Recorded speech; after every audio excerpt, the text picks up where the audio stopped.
Sesión 8. Evaluación de impacto en la protección de datos personales, por sus siglas EIPD. ¿Qué es una evaluación de impacto? No es más que un análisis de los riesgos que un producto o servicio puede entrañar para la protección de datos de los afectados y, como consecuencia de este análisis, la gestión de dichos riesgos mediante la adopción de las medidas necesarias para eliminarlos o mitigarlos.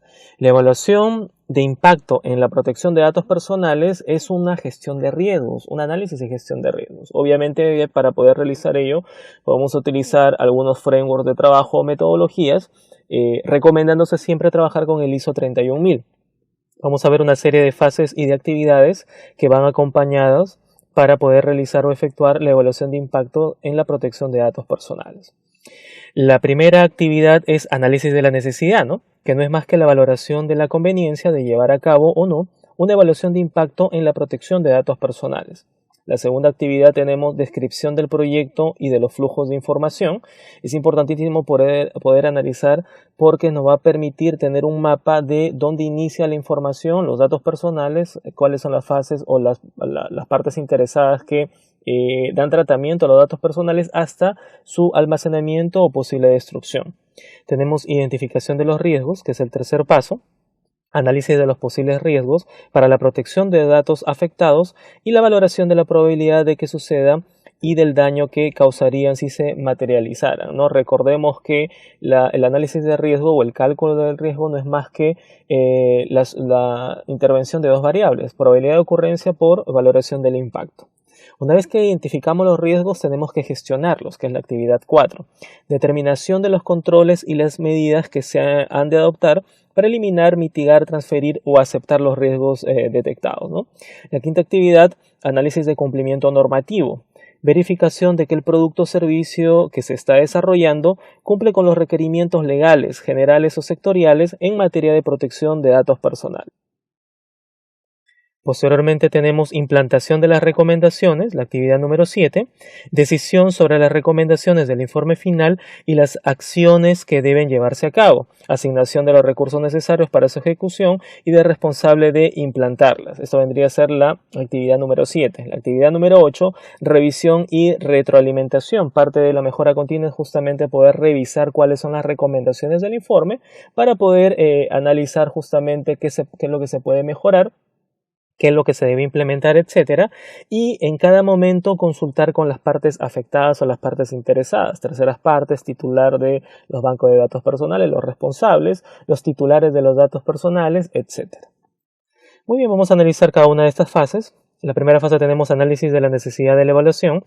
Antes de adentrarse en los aspectos concretos de realización de una evaluación de impacto en la protección de datos, es fundamental llevar a cabo una reflexión previa sobre las situaciones que aconsejarían su realización, ya que aquellos cambios o proyectos que no signifiquen modificaciones importantes o nuevos usos de datos personales pueden no justificar, por su sencillez y escasos riesgos para la privacidad, la realización de una evaluación de impacto, ¿no? Esta metodología de evaluación de impacto tenemos que hacer un análisis previo para ver la oportunidad y conveniencia de poder implementar o aplicarlo.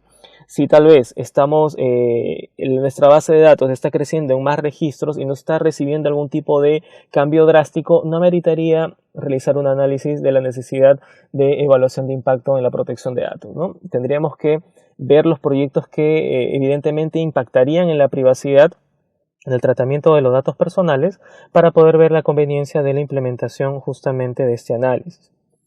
Constitución del equipo de trabajo. En este punto tenemos que convocar a personas que le den tratamiento a los bancos de datos personales, las áreas usuarias, las áreas encargadas justamente de poder manipular los datos personales, los bancos de datos personales, para que ellos puedan realizar un mapeo, un inventario de todos los bancos de datos que nosotros podamos tener.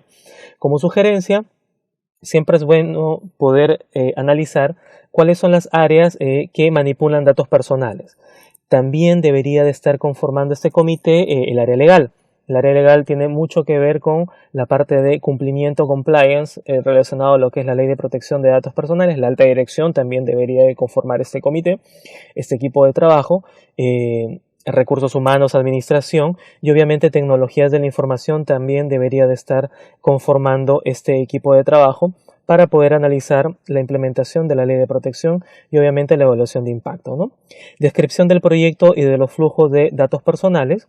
El detalle con el que se puede llevar a cabo este paso depende en gran manera del momento en que se realice la evaluación de impacto en la protección de datos. En efecto, si la misma tiene lugar en la fase inicial del proyecto, es decir, cuando se está realizando inicialmente el software, el desarrollo, el nuevo servicio, etc., la información con la que se cuente será todavía limitada y por ello es posible que también lo sea el resultado de este paso.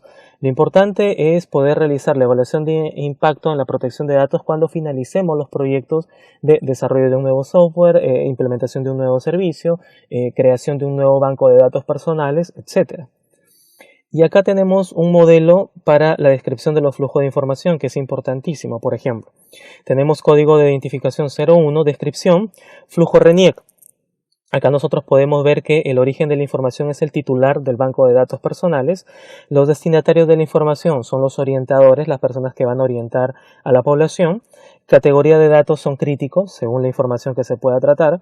Finalidad, verificación domiciliaria. Y causa legitimadora, en este caso es una resolución ministerial, puede ser una ley o algo relevante, un marco normativo relevante de la entidad que justifique justamente el por qué se están recabando o se está dando tratamiento a los datos personales.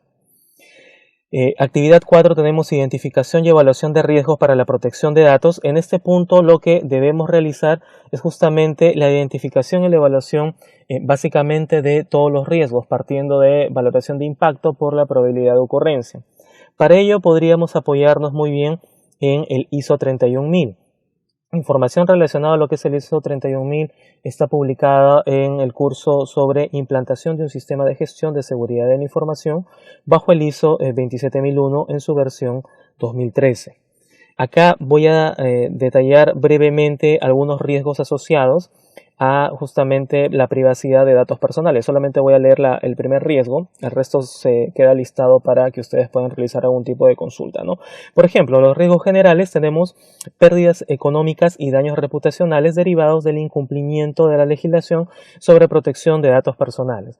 En la sesión anterior vimos la parte de infracciones y algunas multas que pueden estar sujetos al incumplimiento de la ley de protección de datos personales. Eso, por ejemplo, entraría a tallar en este punto. Tenemos legitimación de los tratamientos y sesiones de datos personales. El primer riesgo es tratar o ceder datos personales cuando no es necesario para la finalidad perseguida. Es decir, ceder datos personales cuando la finalidad, por ejemplo, puede ser el proceso de matrícula. Sin embargo, estamos cediendo los datos personales para poder enviar publicidad o algo por el estilo por un tercero. Transferencia de los tratamientos, recoger datos personales sin proporcionar la debida información o de manera fraudulenta o no autorizada, cookies, ubicación geográfica, comportamiento, hábitos de navegación, etc. Eso, por ejemplo, también entraría en el análisis de riesgo. Calidad de los datos, solicitar datos o categorías de datos innecesarios para las finalidades del nuevo sistema, producto o servicio. Datos sensibles, fallos o errores sistemáticos u ocasionales para recabar el consentimiento expreso, cuando éste sea la causa que legitima su tratamiento o cesión. Tratamiento por encargo, inexistencia de contrato o elaboración de un contrato incorrecto que no refleje todos los apartados necesarios y las garantías adecuadas. Derechos ARCO, dificultar o imposibilitar el ejercicio de los derechos ARCO. Es un riesgo latente y debemos de tenerlo mapeado en el análisis de riesgo. Seguridad, inexistencia de responsable de seguridad, es decir, un oficial de seguridad de la información, o deficiente definición de sus funciones y competencias. Muy bien, una vez que hemos realizado ello, tenemos que identificar y evaluar los riesgos para la protección de datos. En este punto hay que señalar que no basta con la identificación de los riesgos para la protección de datos personales, sino que es imprescindible realizar una cuantificación de los mismos en dos aspectos: probabilidad de que suceda y nivel de impacto. Con estas dos variables realizamos el cálculo de los riesgos. Importante poder considerarlo. ¿Por qué? Porque si no cuantificamos el riesgo no vamos a poder priorizar cuál de ellos vamos a tener que atacar de una manera más inmediata según la zona de riesgo y los criterios de aceptación que nosotros podamos definir y que debidamente debería estar aprobado por la alta dirección. Consulta de las partes afectadas.